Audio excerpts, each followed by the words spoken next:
Le condizioni di vivibilità all'interno del centro di accoglienza dell'isola di Lampedusa sono insopportabili e sarà così fino a quando non si avvieranno trasferimenti in misura tale da superare il sovraffollamento. È una situazione che ho denunciato da tempo, così come l'allarme per aumentare la sorveglianza e impedire che i migranti escano dalla struttura. Le parole del ministro Provenzano confermano quello che ho sempre detto, ma ho detto anche, e lo ribadisco, che gli effetti dell'emergenza migranti a Lampedusa non si limitano al solo centro accoglienza, ad affermarlo il primo cittadino dell'isola, Totò Martello, anche in merito ad alcune recenti dichiarazioni fatte dal ministro per il Sud, Giuseppe Provenzano. C'è il problema delle imbarcazioni ammassate al molo Favaloro, aggiunge Martello, ci sono le difficoltà legate all'insufficienza delle strutture sanitarie,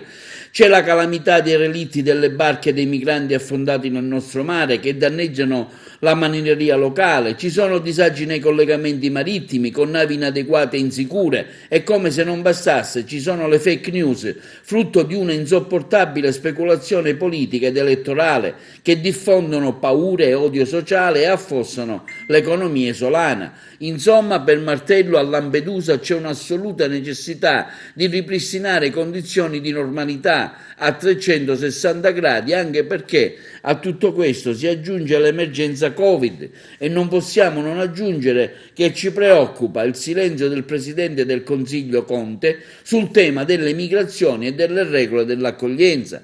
Per questi motivi, afferma Martello, ho più volte fatto appello alle istituzioni affinché si dichiari lo stato di emergenza sull'isola. Fino ad ora questo appello è rimasto inascoltato. Mi auguro che il ministro Provenzano, con la sua sensibilità, si faccia portavoce al tavolo del governo nazionale per sostenere la nostra richiesta e le istanze della comunità lampedusana.